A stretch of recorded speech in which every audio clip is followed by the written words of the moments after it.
All right, guys, we're going to call this bass fishing episode 3. So I'm kind of in the same place that I was with the other two, and I'm showing you another rig. Now, one of the most common questions I get asked is, what do I do with a plastic worm? And what kind of plastic worm do I use? There's loads of them. There's worms that are 2 inches long that are used for a Ned rig.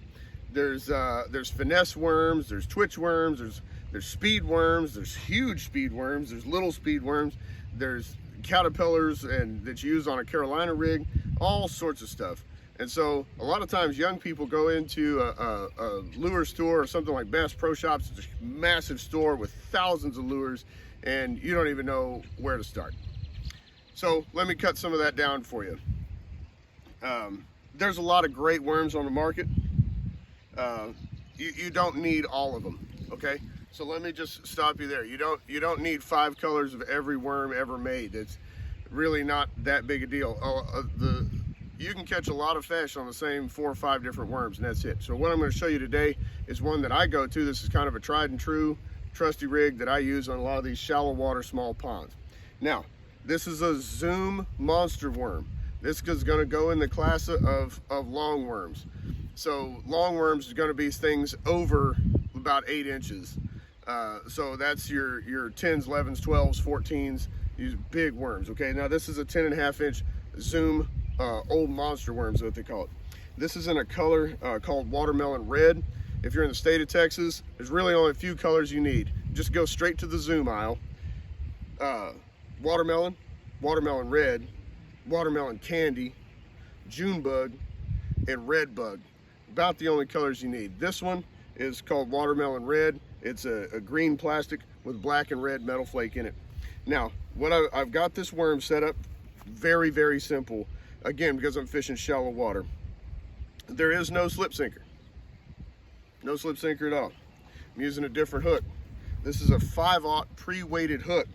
It's got a screw lock in it, so I'm going to get close to the camera. So you see there that it screws into the nose of the bait of the soft plastic. Okay, so it's very sturdy, holds in very, very well. And this one has a pre-weight 1/32 ounce weight on the belly of the hook. And this, I think, is a 5/0 hook. And I've gone through the plastic, kind of bury the end of it. Now I use dip and dye a lot, and in one of the other videos you saw that I had the tails of a Zoom brush hog dipped in chartreuse dye. On these, when I do this technique, I dip the head of the worm. Because it is a long worm, it is very long, then I want that fish to cue in on the head of the bait and make sure they're going for the head of the bait. They typically do anyway, but I try to put a little bit of red so that whatever this organism is, if he thinks it's a little snake, if he thinks it's a bait fish, whatever, it looks bleeding, it looks in trouble, it looks like it's not doing so well, maybe it's wounded, and he knows right where the head of that bait is and sees the red, and that predator will trigger on that. And all I do with this thing is I just throw it around, and I'm trying to make it look injured.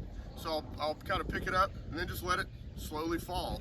And I'm just watching my line. I'm waiting for that line to jump or swim left or right. That's when you know you got a fish on this rig. And the neat thing about this, because it doesn't have a sinker, then I can throw it pretty much wherever I want. I can throw it into open waters like I just did. Pick it up a little bit, let it fall, and that's when the bite comes, is when that bait's falling. And the neat thing is I can come right over the top of all that vegetation right there if I feel like it. And a lot of times bass will come right up through the top of vegetation, because remember, they're up under that stuff. I can do it like a little snake and just go right over the top of the vegetation on bright, sunny, hot days. Sometimes I'll pull it off the vegetation, just let it sink right there on the edge. That's usually where I get the bite.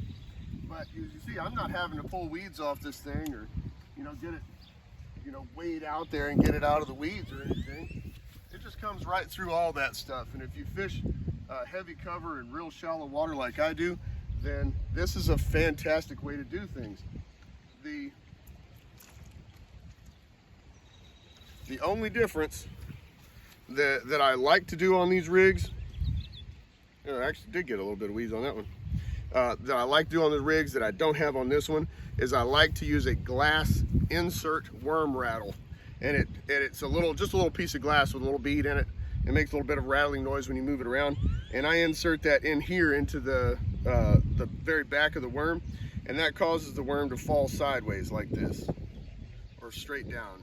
And it looks like a fish that's sort of wounded, that swims up a little bit and then, you know, is not doing so hot.